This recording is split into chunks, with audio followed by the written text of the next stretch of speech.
Los japoneses celebran ritos y ceremonias muy distintos a los de las demás naciones. Las cosas que hacen nos resultan inconcebibles, y muy bien podría decirse que Japón es un mundo inverso a Europa. Para los primeros occidentales que viajaron a Japón, era un universo misterioso. Se trataba de la fabulosa isla de Zipango, de la que Marco Polo tan solo había oído hablar, de las riquísimas tierras en cuya busca había zarpado Colón.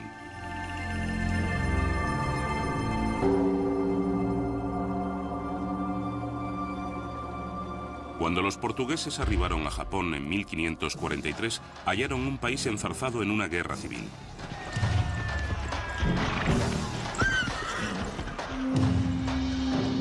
De aquel caos emergería un samurái. Fundaría un régimen tan pujante que perviviría durante más de 250 años.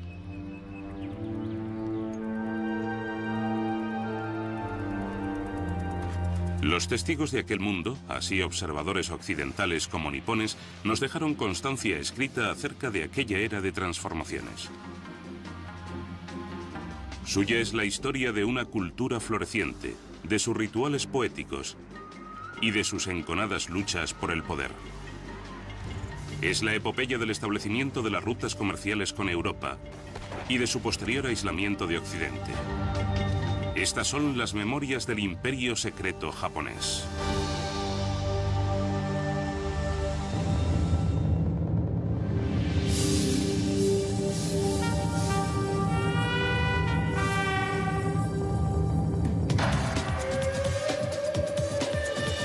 Japón. Memorias de un imperio secreto.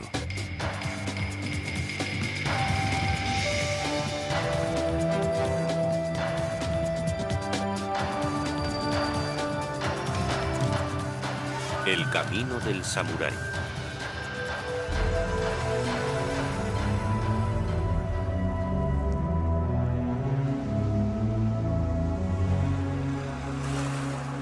El 25º día del 8º mes del año del agua y la liebre, en la costa occidental apareció un gran barco.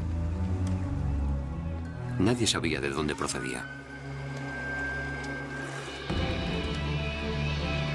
Como más adelante relataría un monje budista, los vigías samuráis partieron inmediatamente a alertar a su amo. Había extranjeros a bordo de aquellas naves insólitas para los japoneses. El señor feudal de la región, el daimyo, convocó a los forasteros, los primeros europeos que desembarcaban en las costas niponas. Corría el año 1543.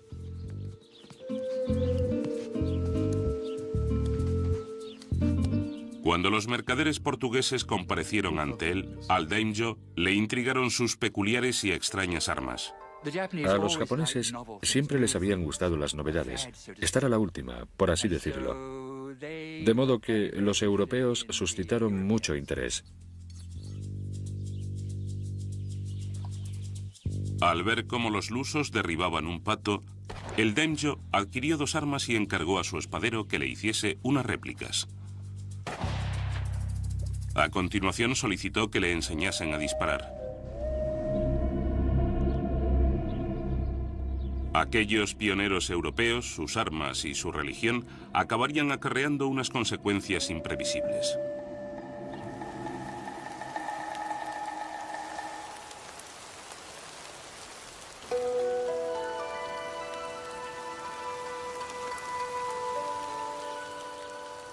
Aquel mismo año, en la familia de un daimyo, nacía un niño. Se le conocería como Tokugawa Ieyasu. Su sino era transformar Japón irreversiblemente. Como miembro que era de la elitista casta samurái, aquel niño heredaba un mundo de tradiciones. Un régimen feudal de guerreros samuráis que gobernaban el país por derecho de nacimiento y por la espada.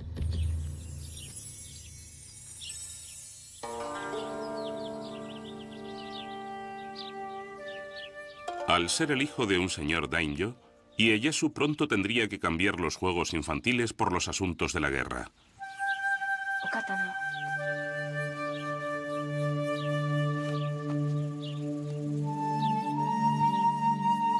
Cuando Ieyasu aún era un niño, el daimyo gobernante exigió a su padre que le enviase al jovencito como prenda para garantizarse que todas sus órdenes serían obedecidas.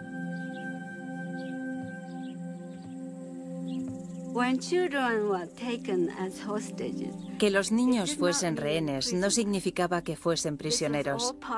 Era un aspecto más de las negociaciones políticas que conducían a la firma de alianzas. Puesto que nadie se fiaba de nadie, necesitaban garantías. Y por ello, se tomaban rehenes.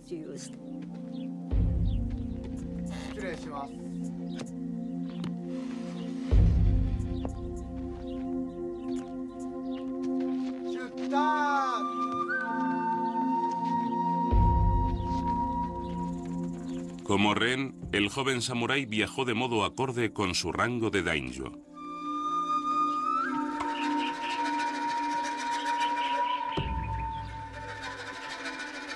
No podía imaginar el destino que le aguardaba.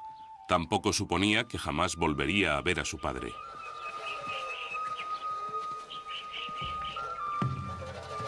Se crió en cautividad. Su vida era prisionera de los vaivenes de la guerra civil.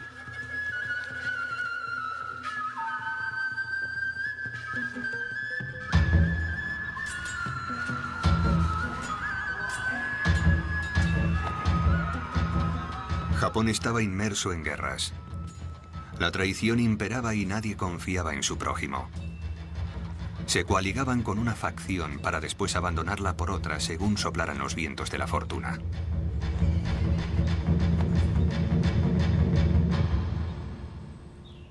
João Rodrigues, un espectador de tan azarosos tiempos, fue uno de los primeros portugueses que desembarcaron en tierras niponas.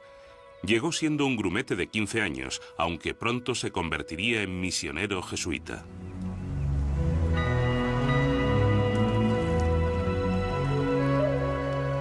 Cuando los marinos mercantes portugueses surcaban los océanos en busca de nuevos puertos donde comerciar, los misioneros jesuitas los acompañaban, en pos de almas que redimir.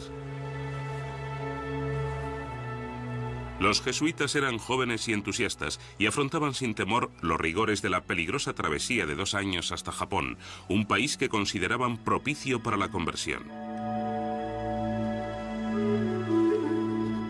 Remitían a sus lugares de origen fascinantes relaciones acerca de un mundo insólito.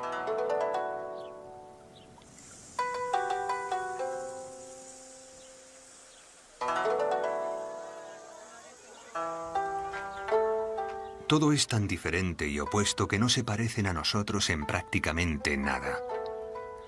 Aunque eso no resultaría nada sorprendente si fuesen como tantos otros bárbaros, lo que más me asombra es que se comportan como personas prudentes y cultivadas en todos los aspectos.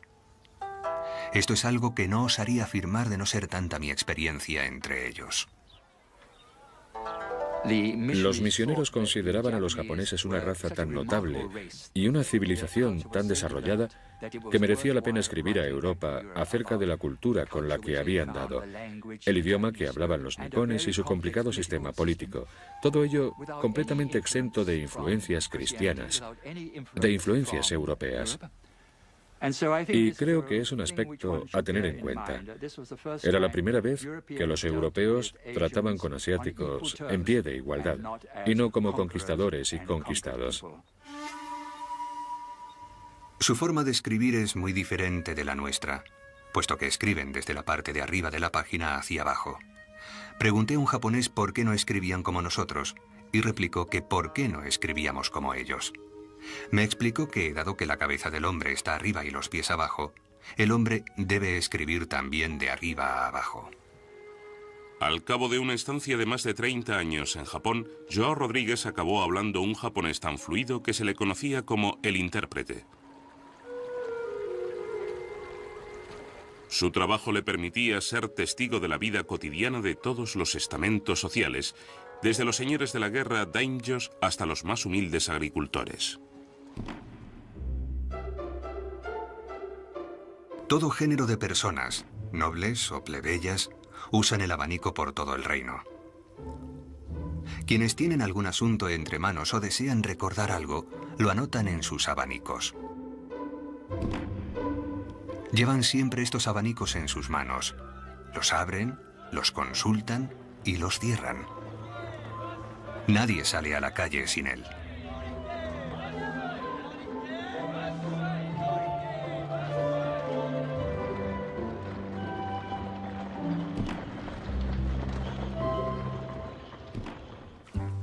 Los nipones, por lo que observó Joao Rodríguez, contemplaban a los europeos con igual fascinación.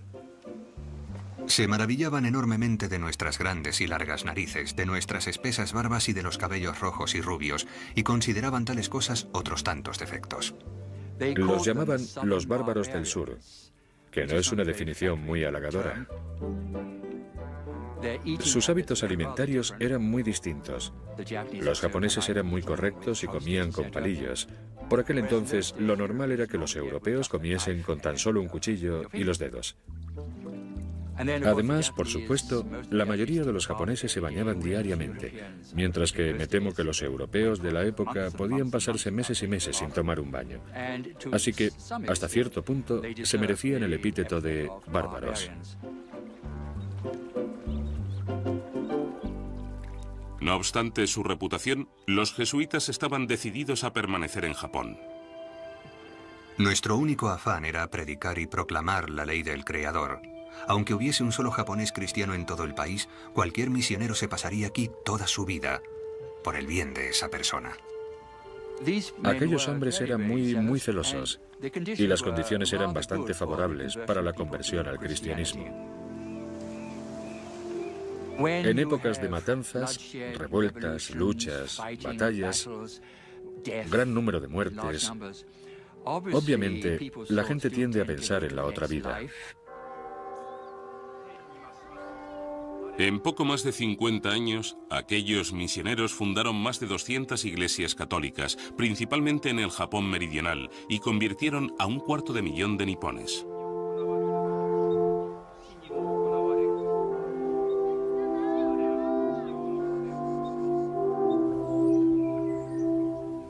Cuando un señor japonés, un daimyo japonés, cambiaba de religión, su pueblo se veía presionado a hacer lo propio, ya que el caudillo tenía potestad absoluta sobre la vida y la muerte de sus súbditos.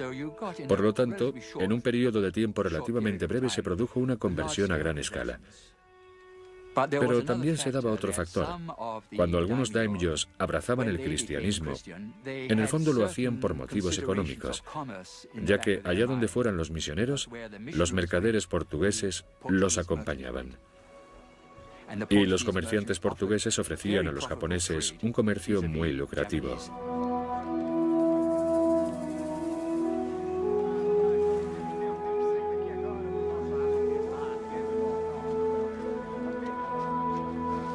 El comercio y la religión entrecruzados. Algunos nipones se beneficiaban, mientras que otros observaban el desarrollo de los acontecimientos con creciente preocupación, convencidos de que el cristianismo constituía una amenaza para su autoridad. Mercaderes y misioneros, los pioneros europeos, habían abierto una ruta que a la postre conduciría a un desenlace imprevisto.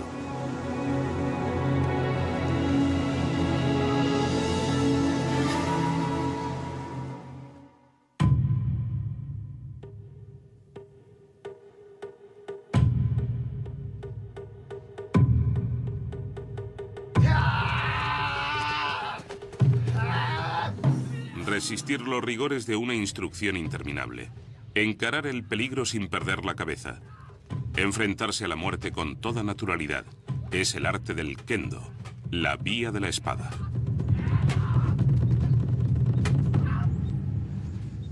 Los maestros espadachines instruyeron al joven samurái en las técnicas de la esgrima y las tradiciones del código de honor del samurái.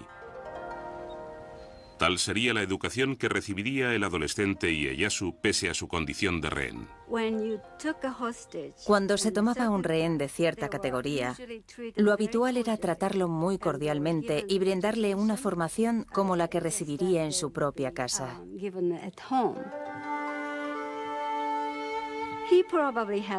Probablemente tuvo una educación muy estoica y espartana. orientada a los conocimientos militares, las artes marciales y los clásicos chinos y japoneses. Según se dice, la vida de Ieyasu se caracterizó por la paciencia y la templanza.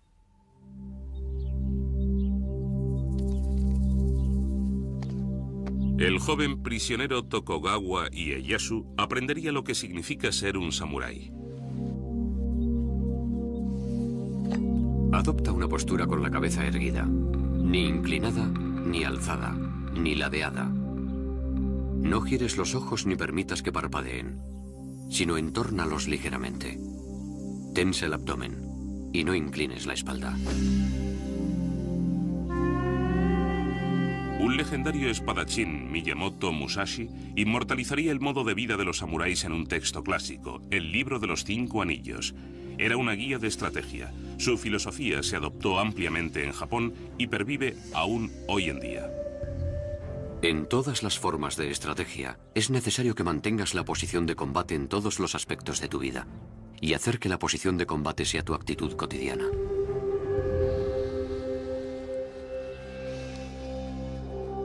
A los 15 años, Ieyasu alcanzó la edad adulta, obteniendo el derecho a ceñir las 2 espadas del samurái.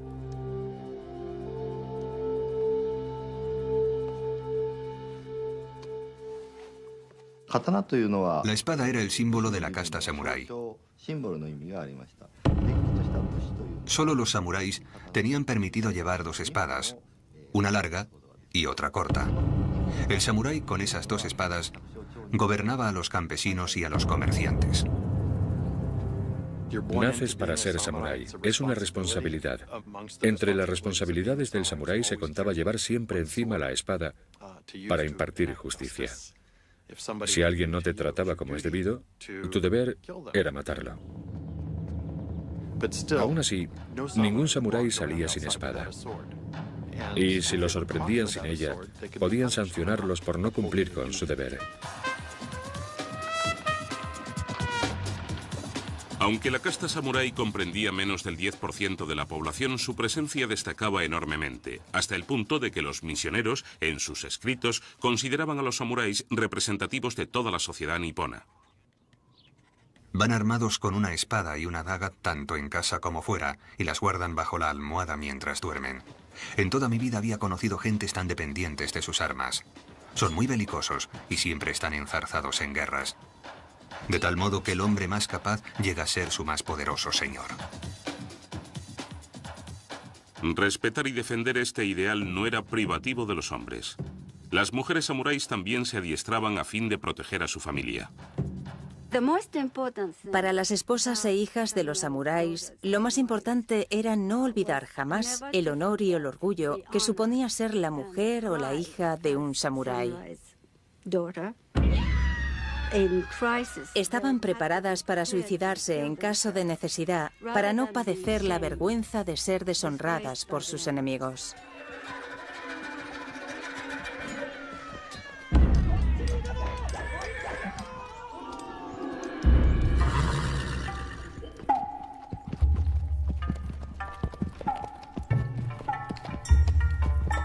El samurái protegía su hogar y su familia, pero alcanzaba su verdadera gloria en el campo de batalla, defendiendo a su señor de sus adversarios.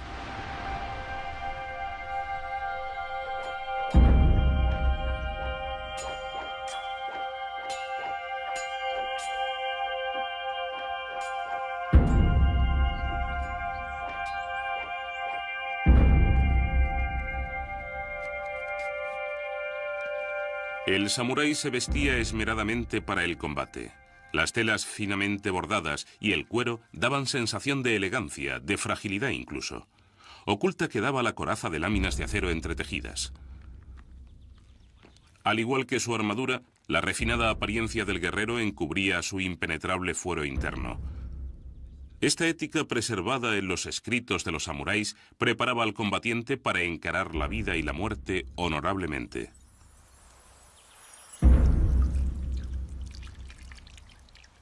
El samurái se lavaba todas las mañanas con agua fría y se perfumaba la coronilla afeitada con incienso para estar presentable.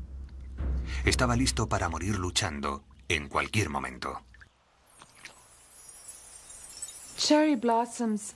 Suele establecerse una comparación entre los samuráis y la flor del cerezo. Es sumamente hermosa, como el guerrero con su brillante armadura, pero se requiere una gran tormenta para arrancar sus pétalos. Exactamente igual sucede con el guerrero en la batalla.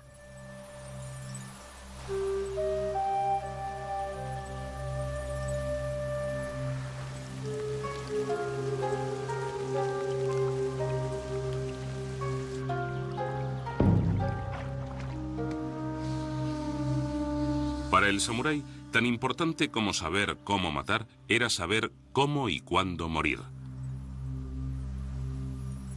En el campo de batalla, sobre todo en los últimos momentos de tu vida, tienes que demostrar tu control.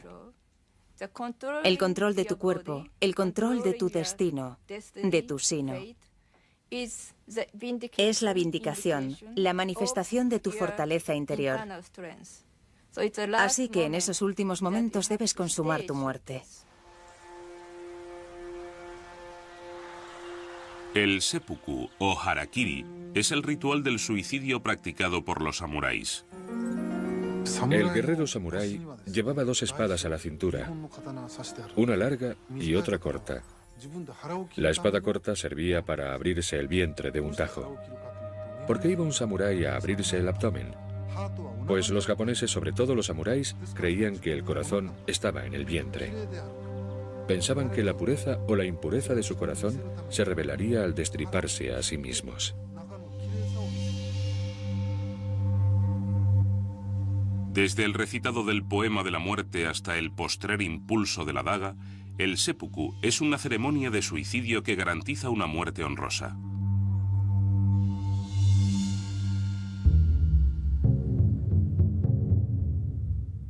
João Rodrigues escribió acerca de un hombre que llevó a cabo el rito del seppuku. El samurái, vestido con el acostumbrado kimono blanco, solemnemente y con gran dignidad subió a una tarima.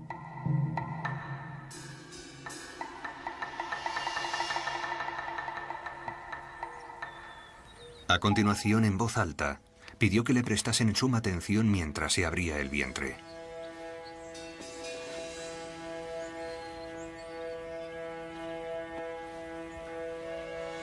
Se sentó, redactó su testamento lenta y calmadamente, pidiendo a su señor que cuidase de su hijo y de su familia, ya que él iba a morir para responder por su honor.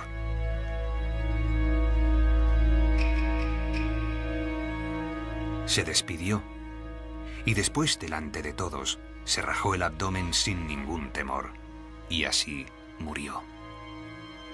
Estas cosas suceden con frecuencia.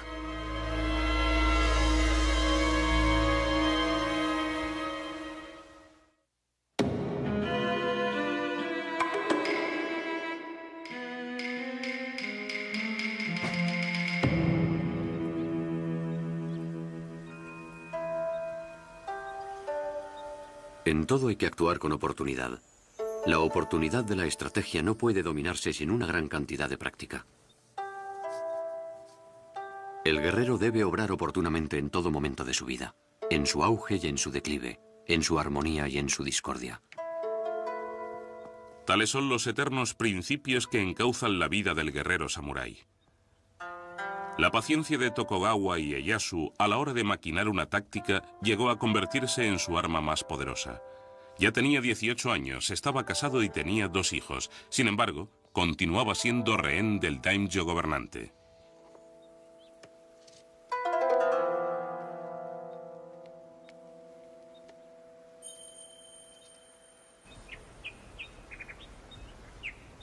Con el tiempo, Ieyasu fue afinando su maestría en el campo de batalla luchando codo con su señor daimyo.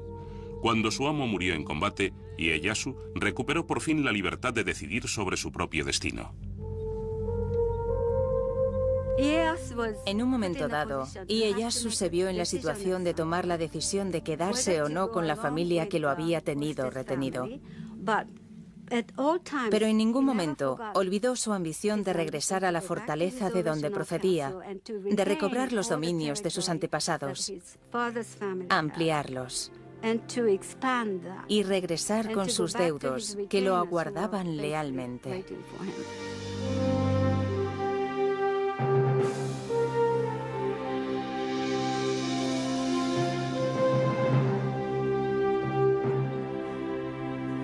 Ieyasu reivindicó su título de señor independiente daimyo.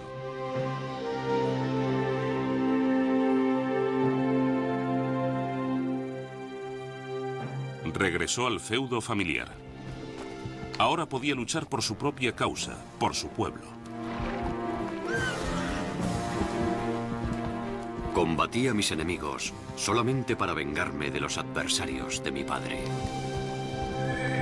Porque estaba convencido de la rectitud de mi intención de socorrer a mi pueblo y pacificar el país. Los años de cautiverio habían exacerbado su disciplina. Siguiendo fielmente sus enseñanzas de samurái, tramó escrupulosamente su estrategia.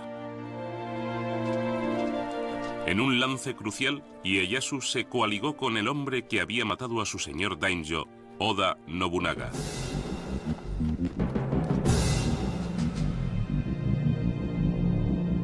Nobunaga había llegado a ser el señor de la guerra más poderoso de Japón, temido e implacable. El jesuita João Rodríguez documentó la campaña militar emprendida por Nobunaga a fin de unificar Japón. Nobunaga fue el primero que comenzó a abrirse paso por el espeso bosque de las guerras y las discordias de Japón. Sometió a medio país y el terror que inspiraba convenció a la otra mitad para obedecerlo en todo.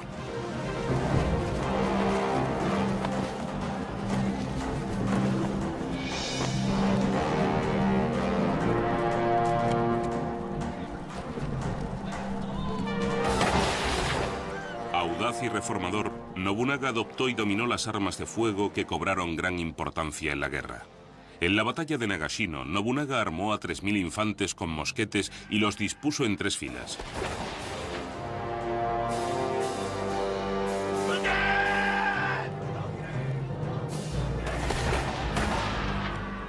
Cuando atacaron los 10.000 soldados enemigos, los mosqueteros de Nobunaga abrieron fuego sucesivamente, diezmando así al ejército rival.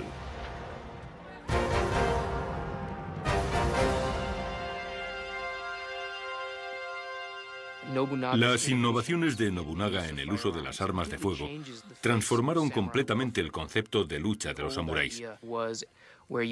Antiguamente imperaba la idea de que 2 samuráis se encaraban en el campo de batalla. Se gritaban su nombre, su linaje y su procedencia. En ocasiones alguno se adelantaba, se situaba frente a las tropas y desafiaba a otro a acercarse a él y derrotarlo. Por lo tanto, era algo muy varonil. Estaba imbuido del ideal del valor.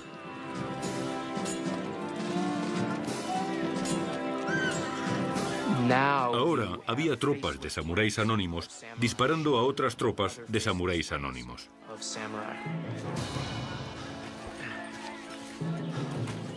Nobunaga continuó acumulando poder hasta que una noche, una traición urdida en su círculo de íntimos lo cogió desprevenido.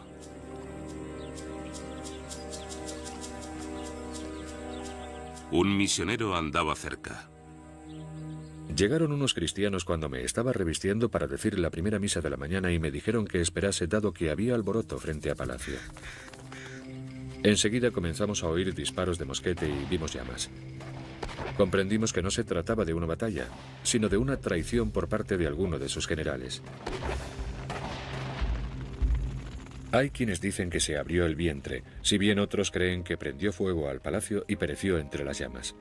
No obstante, lo que sí sabemos es que de aquel hombre, que había hecho temblar a todo el mundo, no solo con el sonido de su voz, sino también con la mera mención de su nombre, no restaba ni un cabello que no hubiese quedado reducido a polvo y cenizas. En pleno incendio, un general leal a Nobunaga, Toyotomi Hideyoshi, aprovechó la ocasión. Hideyoshi se puso en acción inmediatamente, matando al asesino de su señor, lo cual, en resumidas cuentas, le daba derecho a reclamar el liderazgo de la vasta coalición de ejércitos comandada por Nobunaga.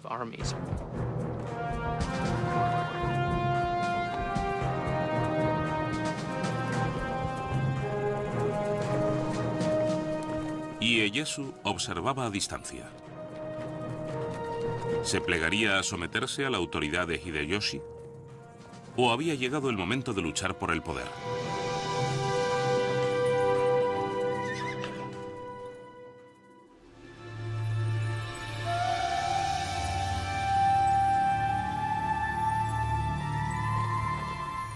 Nobunaga, Hideyoshi y Tokugawa Ieyasu.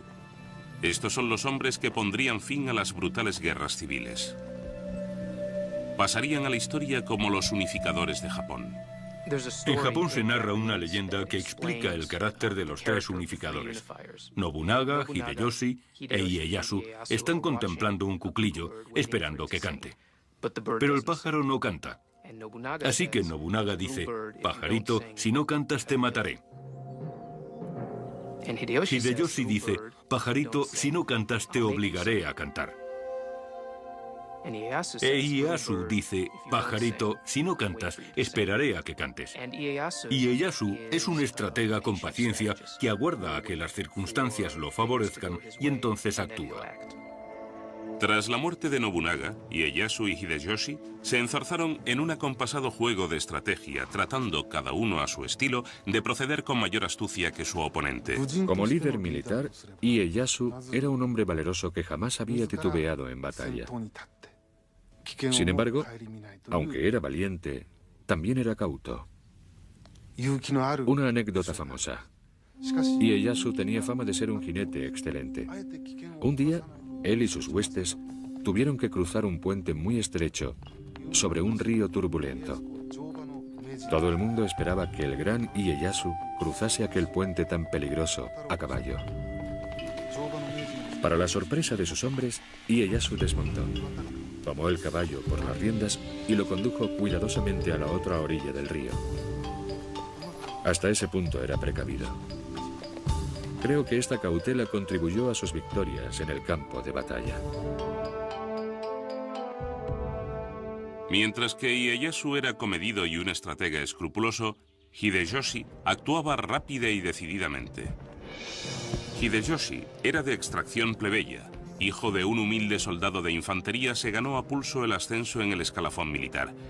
Hideyoshi se labró un prestigio de general esclarecido, una visión grandiosa de su persona que él mismo compartía.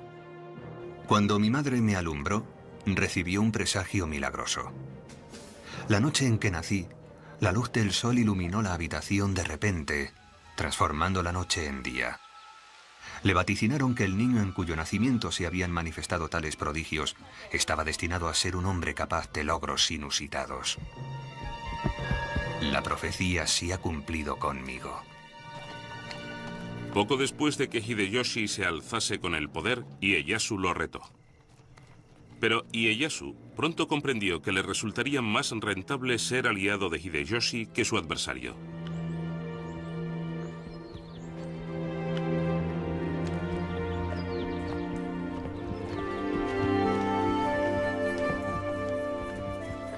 Hideyoshi recompensó a Ieyasu por su lealtad con un inmenso señorío y le ordenó que fundase su cuartel general en la remota villa pesquera de Edo, a casi 500 kilómetros del castillo de Hideyoshi en Osaka.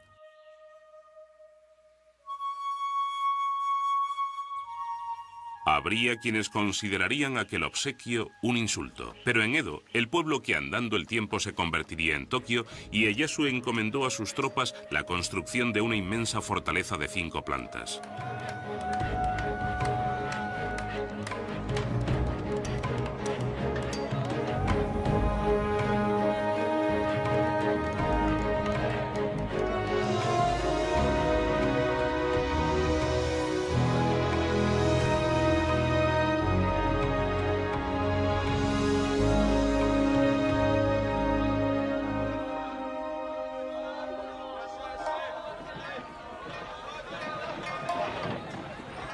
Intramuros de la ciudad de Osaka, Hideyoshi se afanaba en la fortificación de su propio alcázar.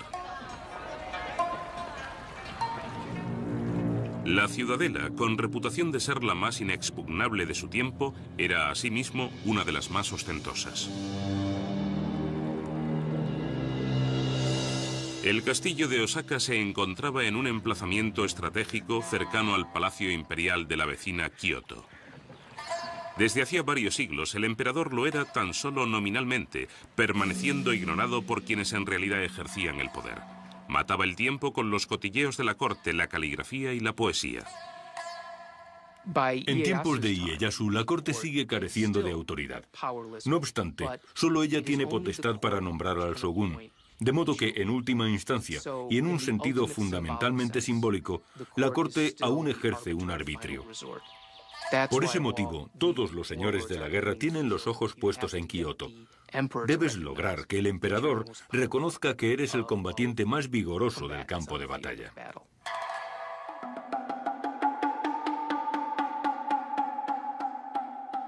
Hideyoshi se ganó los favores del emperador invitándolo a funciones de teatro no y actuaciones musicales.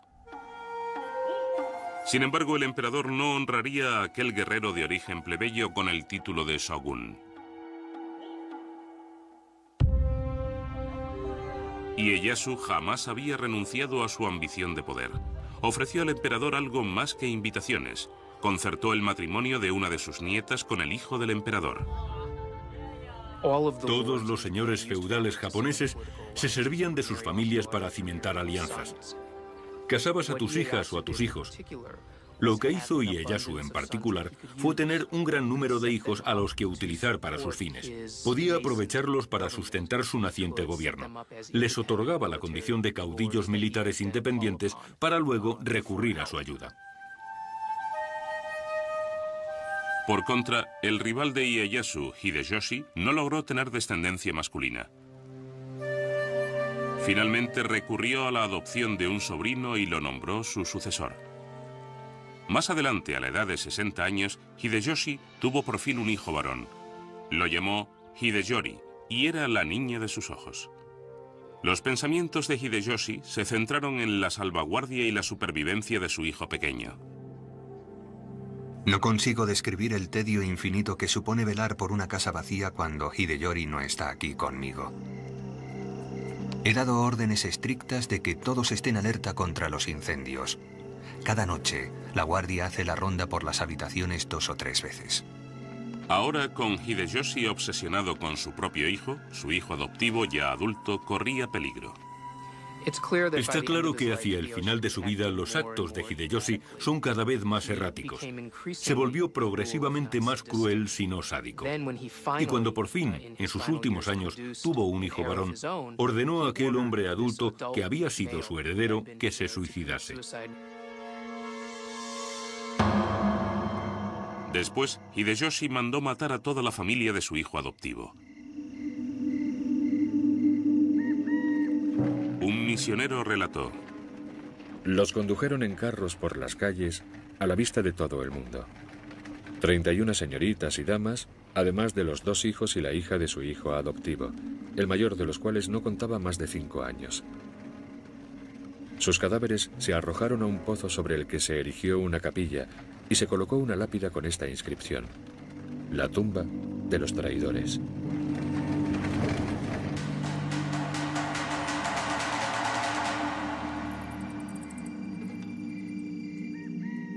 Poco después, la salud de Hideyoshi comenzó a declinar.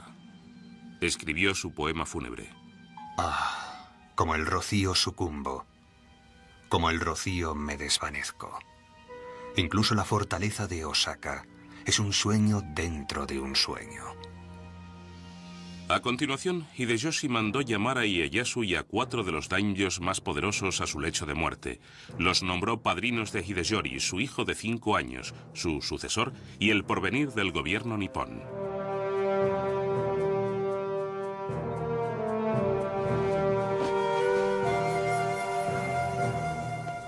Ieyasu juró proteger al niño aun a costa de su propia vida, una promesa que pronto se tornaría difícil de cumplir.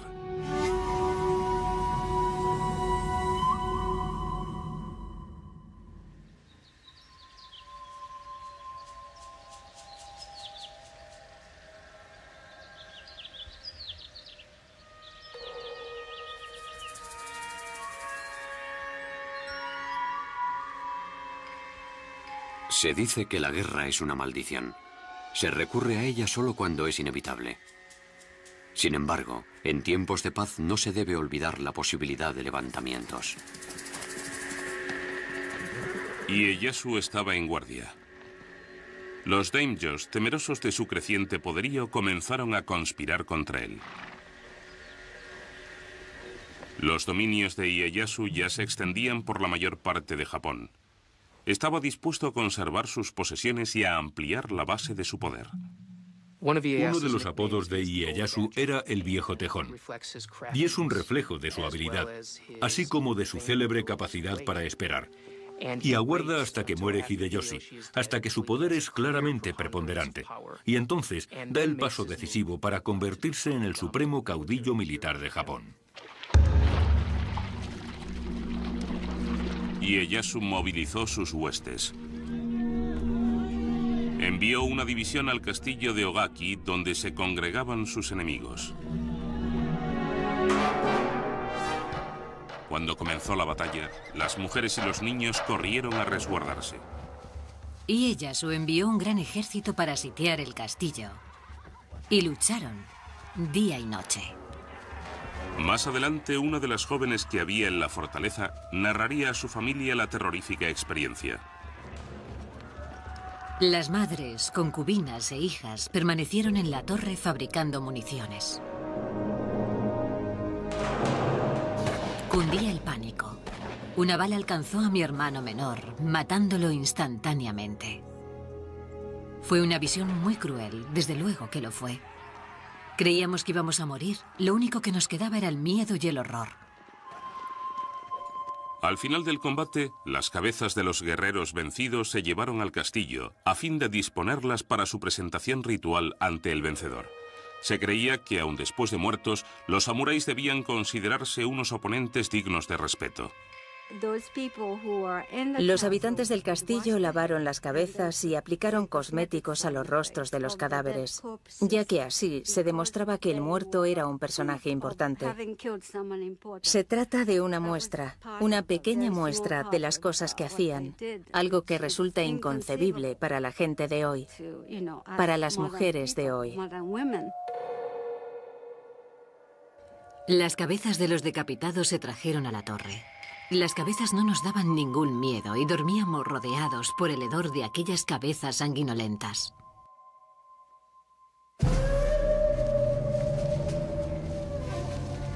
Tras la victoria del castillo de Ogaki, las tropas de Ieyasu partieron en busca de los daimyos rebeldes y sus ejércitos. Se encararon en un angosto valle al oeste de la población de Sekigahara. Esta sería la batalla que desviaría el curso de la historia nipona. Ieyasu estableció su cuartel general en la cima de una colina que dominaba el valle y aguardó toda la noche la llegada del resto de su ejército. Al alba, el médico personal de Ieyasu anotó apresuradamente en su diario: Chispea. Una densa niebla cubre el valle. No se ve nada. Apenas si se distinguen los pendones enemigos. A lomos de caballo, Ieyasu, nuestro señor, ha señalado su posición. Calcula que se encuentran a unos 4 kilómetros. Ieyasu estaba en inferioridad numérica. Se enfrentaba con 50.000 hombres a los 80.000 de sus contrincantes. Aguardaba a que arribase su hijo con refuerzos.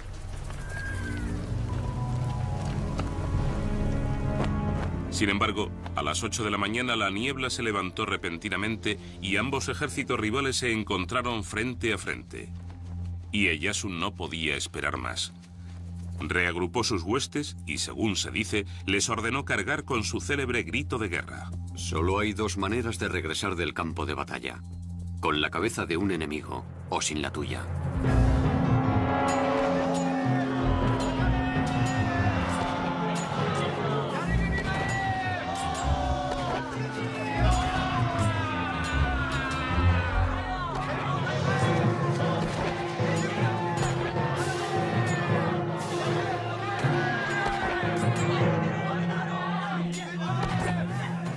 Ieyasu contempló cómo sus soldados se enfrentaban a lo que parecía un reto insuperable.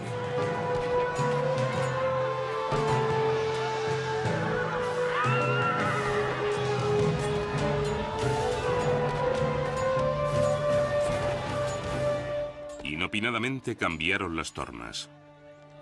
Varios daimyos enemigos y sus ejércitos, convencidos de que Ieyasu acabaría venciendo, hicieron defección y se sumaron a las fuerzas de Ieyasu. Hacia las 2 de la tarde, la mesnada de Ieyasu había derrotado a las legiones insurgentes. La victoria de Tokugawa en Sekigahara puso fin a las guerras civiles y marcó el inicio de una nueva era. Ahí reside la importancia de la batalla de Sekigahara. En reconocimiento del poderío de Ieyasu, el emperador lo recompensó con el título de Shogun, el generalísimo que somete a los bárbaros.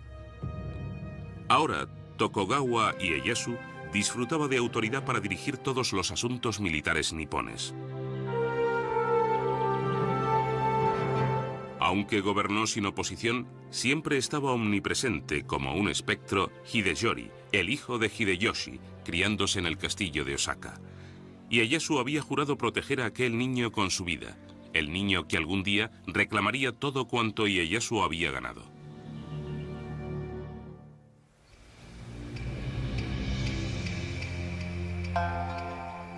Cuando el joven Hideyori se acercaba a la mayoría de edad, un daimyo advirtió: aunque es el heredero de Hideyoshi, Ieyasu jamás le permitirá gobernar Japón. Tarde o temprano, algún personaje ambicioso promoverá una revuelta en su nombre. Y aunque Hideyori no esté al corriente de nada, será culpado y se le obligará a suicidarse para la consternación del espíritu de Hideyoshi. La dinastía Tokugawa carecía del derecho divino para gobernar Japón. Dirigieron el país por ser los más poderosos, por ser los más ricos, por tener los mayores ejércitos, pero les faltaba el derecho divino. Y había muchos daimyos muy poderosos, especialmente en el oeste, los daimyos cristianos.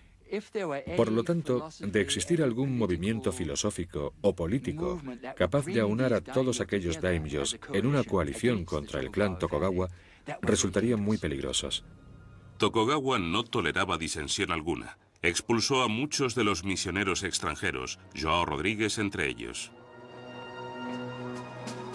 Ieyasu quería librarse de todas aquellas influencias extranjeras que no hacían más que enturbiar las aguas, complicarle la vida. Incluso ordenó a los japoneses suspender todas sus actividades cristianas. Aún así, continuaba enfrentándose a la única auténtica amenaza para su poder, el joven Hideyori. Cuando Hideyori llega a la edad adulta, Ieyasu no puede seguir ignorándolo. Es un peligro por el mero hecho de existir. Es el legítimo sucesor de Hideyoshi. Ieyasu está obligado a protegerlo hasta su mayoría de edad. Pero constituye un riesgo intrínseco para la legitimidad del shogunato de Tokugawa. Ieyasu llegó a una conclusión. Ya no podía mantener la promesa de amparar al hijo de un aliado muerto. Ieyasu decidió batallar una vez más. Obviamente sería un nuevo momento decisivo. Los numerosísimos samuráis que se contaban por millares eran unos guerreros duros de pelar. Aún guardaban fidelidad a la familia de Hideyoshi. Y por supuesto eran leales a su hijo. De modo que se reunieron en el castillo de Osaka. Y el castillo de Osaka era una fortaleza muy robusta. Se consideraba inexpugnable.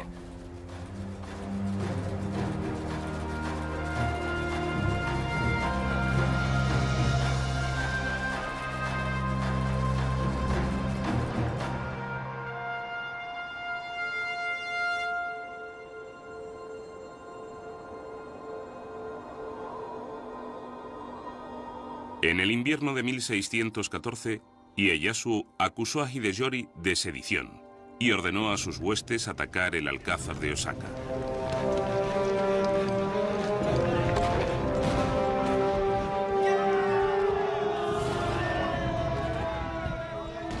Los partidarios de Hideyori, cerca de 100.000, se hicieron fuertes y resistieron el embate.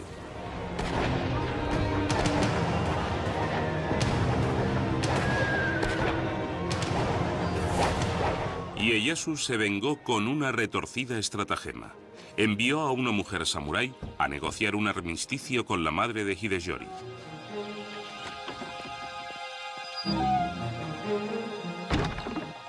Ieyasu le ofreció un refugio seguro para la guarnición de Hideyori a cambio de que renunciase a ulteriores rebeliones contra su gobierno. A fin de dejar patentes sus intenciones, Ieyasu firmó su misiva con sangre. La madre de Hideyori convenció a su hijo para que aceptase la oferta.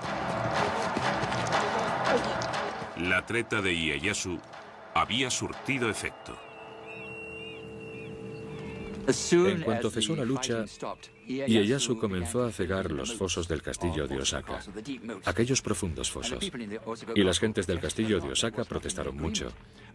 Aquella medida no constaba en el pacto, pero no importaba. Rellenaron los fosos, y en cuanto estuvieron tapados, las tropas de Ieyasu irrumpieron en la fortaleza y perpetraron una matanza atroz.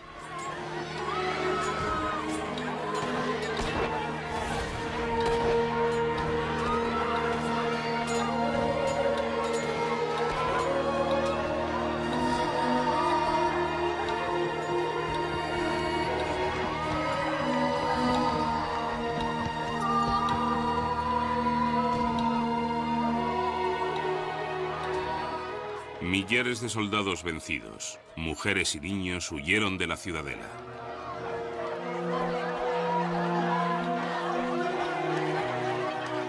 Un mercader europeo tomó nota del episodio en su diario.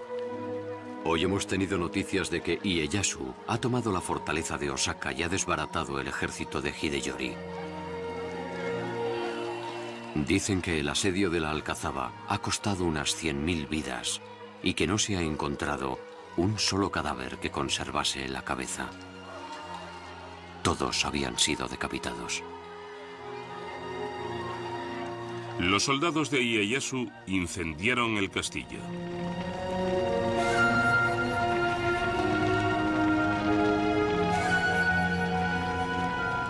Rodeado por las llamas, Hideyori rehusó rendirse y no le quedó más que una alternativa. Llevó a cabo el seppuku.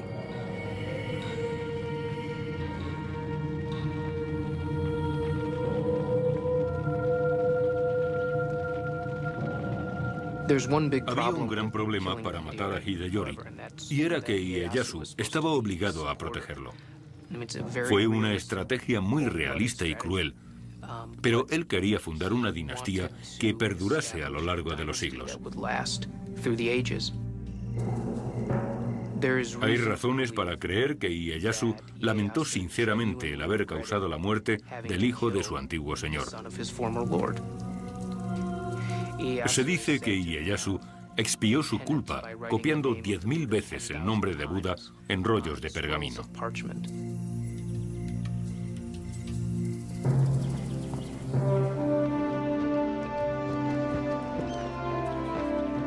Tokugawa Ieyasu se había deshecho de su última amenaza para su poder, o eso parecía. No obstante, no todo el mundo se encontraba bajo su dominio. Estaban los comerciantes occidentales, a los que apreciaba a pesar de no fiarse de ellos, y los cristianos, a quienes tenía por un peligro. Tokugawa Ieyasu había ganado las guerras, pero su lucha por controlar el destino de Japón no había hecho más que empezar.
Como miembro que era de la elitista casta samurái, aquel niño heredaba un mundo de tradiciones.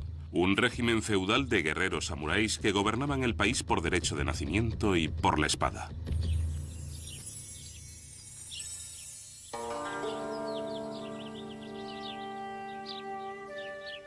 Al ser el hijo de un señor daimyo, Ieyasu pronto tendría que cambiar los juegos infantiles por los asuntos de la guerra.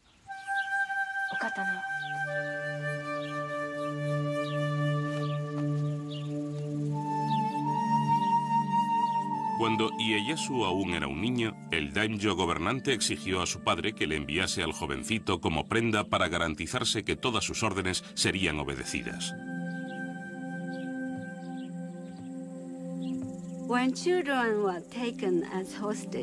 Que los niños fuesen rehenes no significaba que fuesen prisioneros. Era un aspecto más de las negociaciones políticas que conducían a la firma de alianzas. Puesto que nadie se fiaba de nadie, necesitaban garantías. Y por ello, se tomaban rehenes.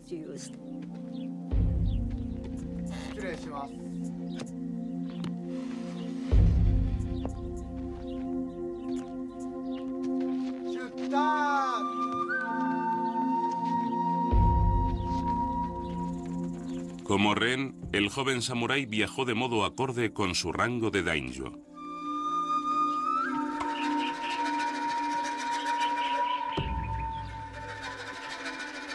No podía imaginar el destino que le aguardaba.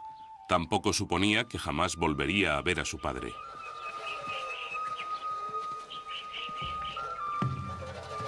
Se crió en cautividad.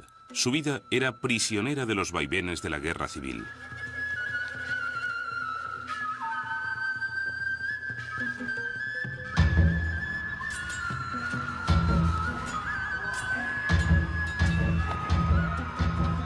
Japón estaba inmerso en guerras. La traición imperaba y nadie confiaba en su prójimo. Se coaligaban con una facción para después abandonarla por otra según soplaran los vientos de la fortuna.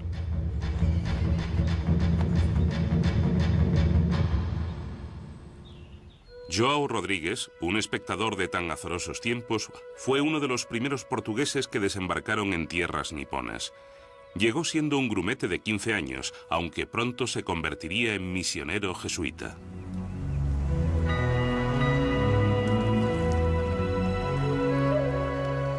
Cuando los marinos mercantes portugueses surcaban los océanos en busca de nuevos puertos donde comerciar, los misioneros jesuitas los acompañaban, en pos de almas que redimir.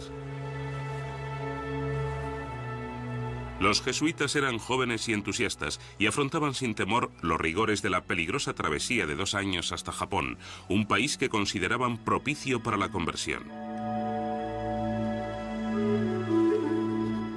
Remitían a sus lugares de origen fascinantes relaciones acerca de un mundo insólito.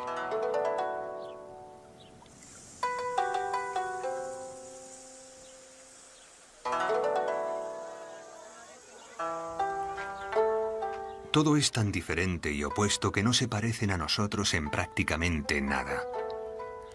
Aunque eso no resultaría nada sorprendente si fuesen como tantos otros bárbaros, lo que más me asombra es que se comportan como personas prudentes y cultivadas en todos los aspectos.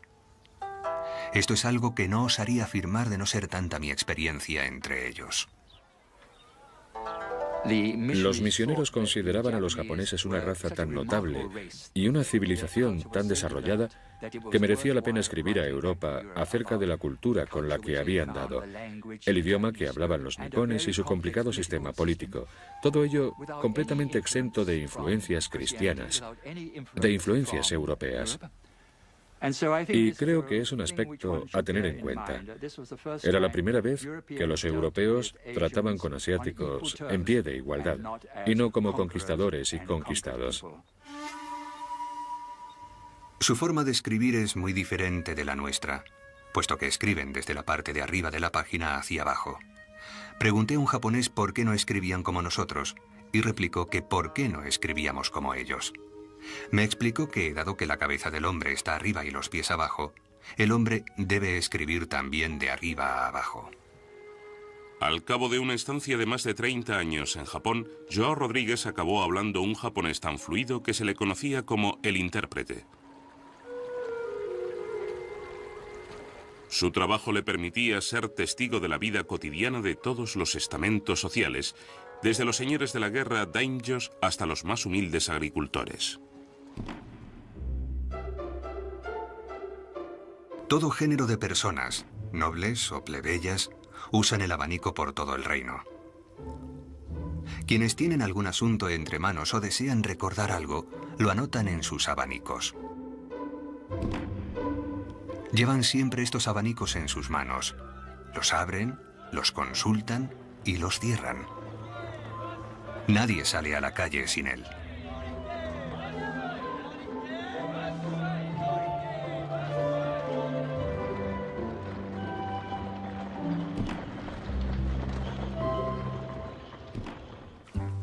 Los nipones, por lo que observó João Rodrigues, contemplaban a los europeos con igual fascinación. Se maravillaban enormemente de nuestras grandes y largas narices, de nuestras espesas barbas y de los cabellos rojos y rubios, y consideraban tales cosas otros tantos defectos. Los llamaban los bárbaros del sur, que no es una definición muy halagadora.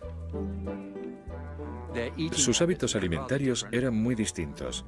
Los japoneses eran muy correctos y comían con palillos. Por aquel entonces, lo normal era que los europeos comiesen con tan solo un cuchillo y los dedos. Además, por supuesto, la mayoría de los japoneses se bañaban diariamente, mientras que me temo que los europeos de la época podían pasarse meses y meses sin tomar un baño. Así que, hasta cierto punto, se merecían el epíteto de bárbaros. No obstante su reputación, los jesuitas estaban decididos a permanecer en Japón. Nuestro único afán era predicar y proclamar la ley del Creador. Aunque hubiese un solo japonés cristiano en todo el país, cualquier misionero se pasaría aquí toda su vida por el bien de esa persona. Aquellos hombres eran muy celosos y las condiciones eran bastante favorables para la conversión al cristianismo. En épocas de matanzas, revueltas, luchas, batallas, gran número de muertes, obviamente la gente tiende a pensar en la otra vida. En poco más de 50 años, aquellos misioneros fundaron más de 200 iglesias católicas, principalmente en el Japón meridional, y convirtieron a 250.000 de nipones.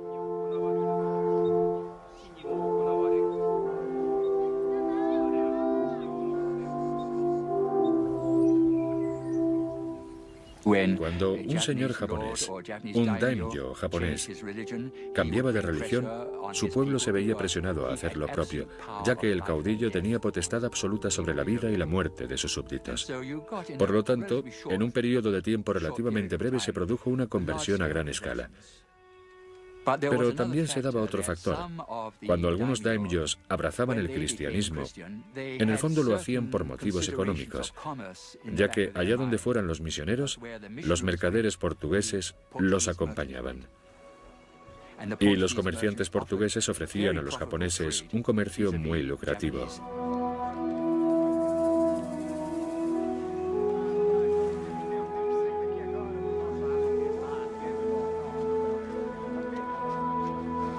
El comercio y la religión entrecruzados. Algunos nipones se beneficiaban, mientras que otros observaban el desarrollo de los acontecimientos con creciente preocupación, convencidos de que el cristianismo constituía una amenaza para su autoridad. Mercaderes y misioneros, los pioneros europeos, habían abierto una ruta que a la postre conduciría a un desenlace imprevisto.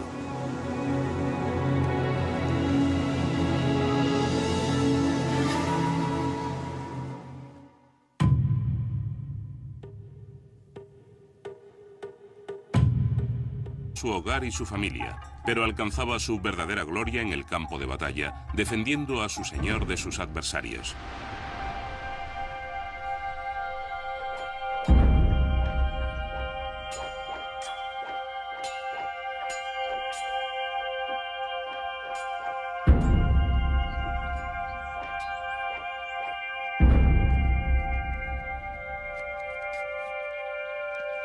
El samurái se vestía esmeradamente para el combate. Las telas finamente bordadas y el cuero daban sensación de elegancia, de fragilidad incluso. Oculta quedaba la coraza de láminas de acero entretejidas. Al igual que su armadura, la refinada apariencia del guerrero encubría su impenetrable fuero interno.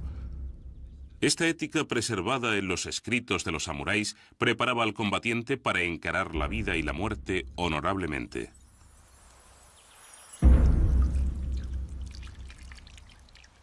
El samurái se lavaba todas las mañanas con agua fría y se perfumaba la coronilla afeitada con incienso para estar presentable. Estaba listo para morir luchando en cualquier momento. Suele establecerse una comparación entre los samuráis y la flor del cerezo. Es sumamente hermosa, como el guerrero con su brillante armadura, pero se requiere una gran tormenta para arrancar sus pétalos. Exactamente igual sucede con el guerrero en la batalla.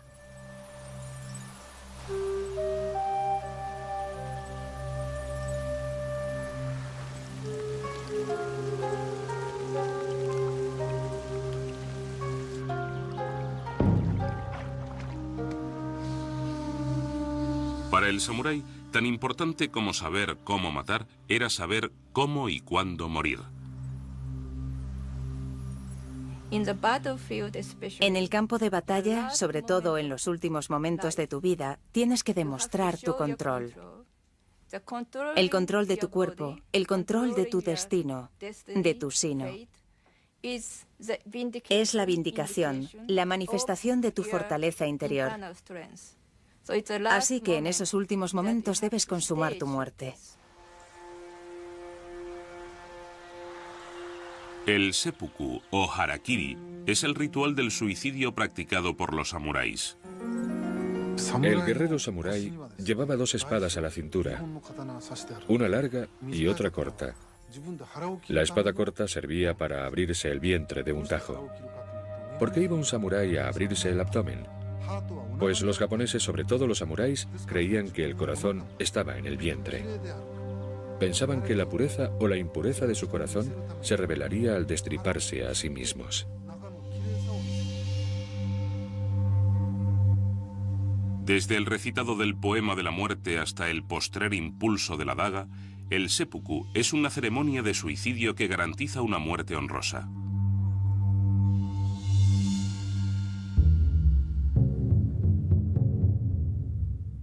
João Rodrigues escribió acerca de un hombre que llevó a cabo el rito del seppuku. El samurái, vestido con el acostumbrado kimono blanco, solemnemente y con gran dignidad subió a una tarima.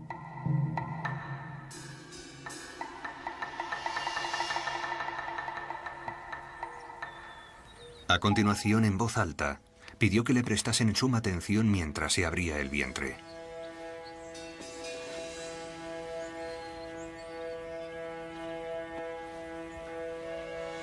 Se sentó, redactó su testamento lenta y calmadamente, pidiendo a su señor que cuidase de su hijo y de su familia, ya que él iba a morir para responder por su honor.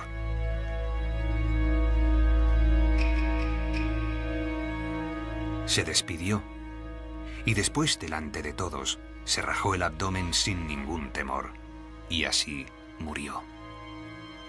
Estas cosas suceden con frecuencia.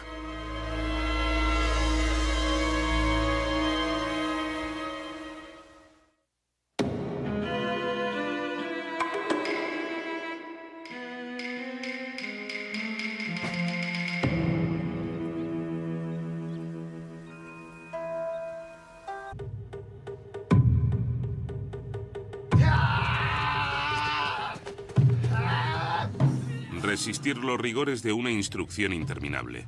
Encarar el peligro sin perder la cabeza. Enfrentarse a la muerte con toda naturalidad. Es el arte del kendo, la vía de la espada.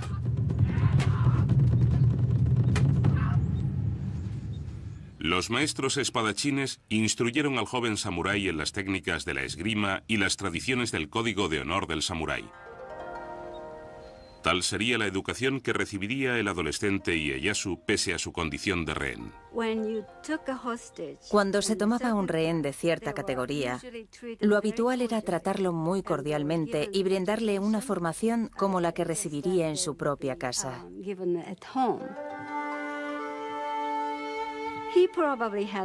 Probablemente tuvo una educación muy estoica y espartana, orientada a los conocimientos militares, las artes marciales y los clásicos chinos y japoneses. Según se dice, la vida de Ieyasu se caracterizó por la paciencia y la templanza.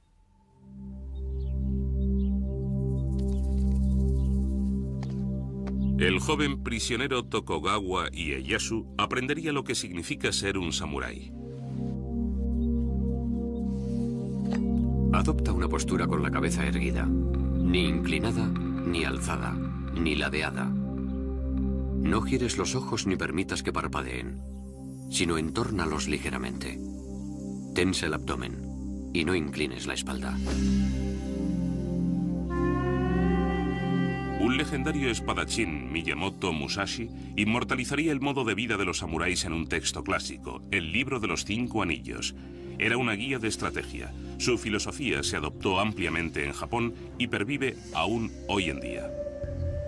En todas las formas de estrategia, es necesario que mantengas la posición de combate en todos los aspectos de tu vida y hacer que la posición de combate sea tu actitud cotidiana.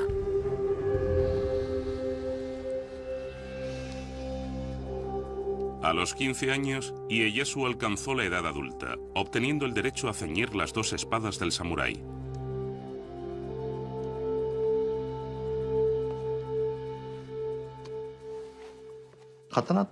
La espada era el símbolo de la casta samurái.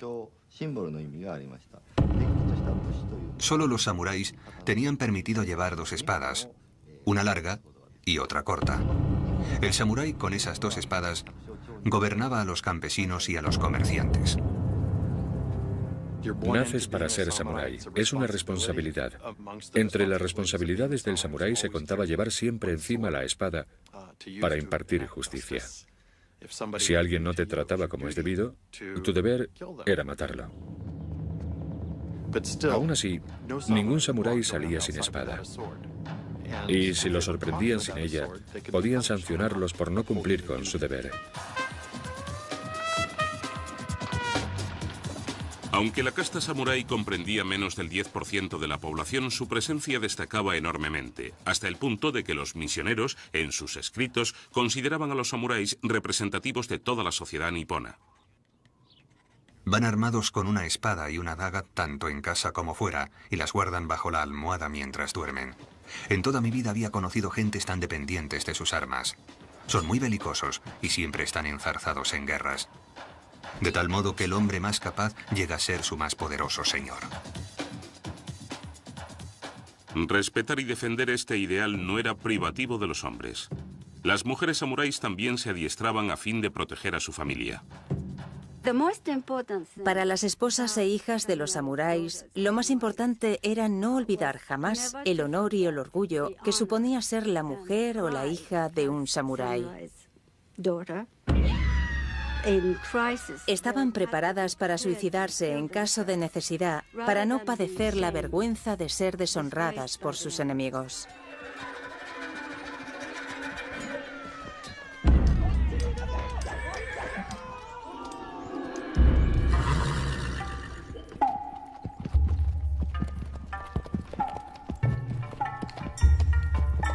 El samurái protegía su...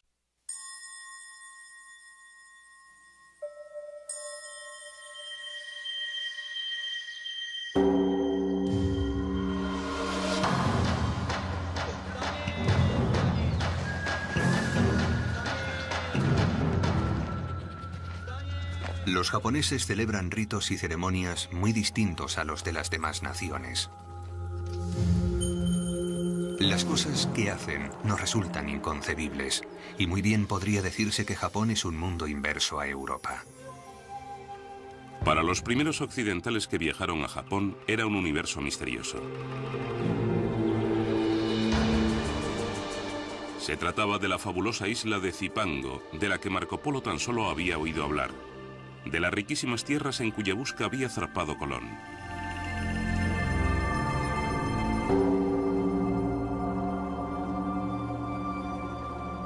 Cuando los portugueses arribaron a Japón en 1543, hallaron un país enzarzado en una guerra civil.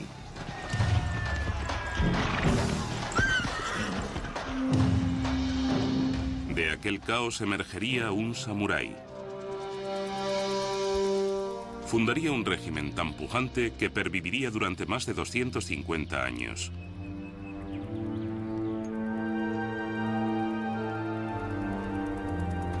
Los testigos de aquel mundo, así observadores occidentales como nipones, nos dejaron constancia escrita acerca de aquella era de transformaciones. Suya es la historia de una cultura floreciente, de sus rituales poéticos y de sus enconadas luchas por el poder.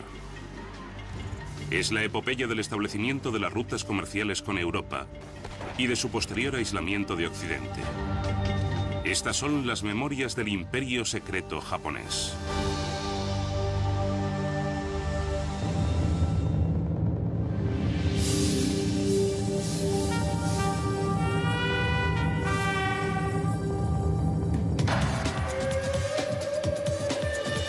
Japón. Memorias de un imperio secreto.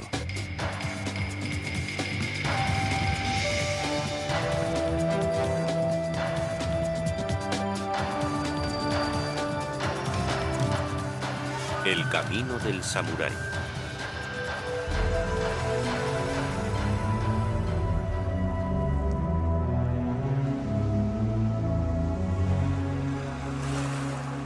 El 25º día del 8º mes del año del agua y la liebre, en la costa occidental apareció un gran barco. Nadie sabía de dónde procedía. Como más adelante relataría un monje budista, los vigías samuráis partieron inmediatamente a alertar a su amo. Había extranjeros a bordo de aquellas naves insólitas para los japoneses. El señor feudal de la región, el daimyo, convocó a los forasteros, los primeros europeos que desembarcaban en las costas niponas. Corría el año 1543.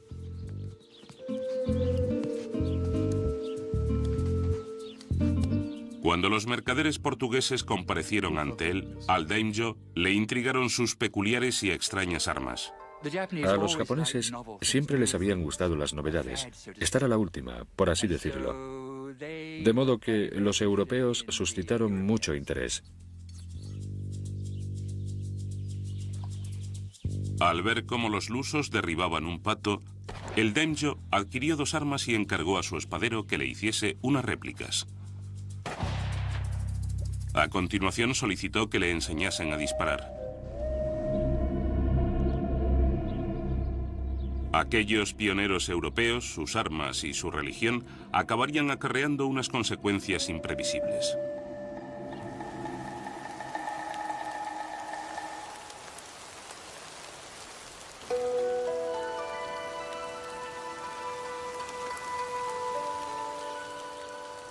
Aquel mismo año, en la familia de un daimyo, nacía un niño. Se le conocería como Tokugawa Ieyasu. Su sino era transformar Japón irreversiblemente.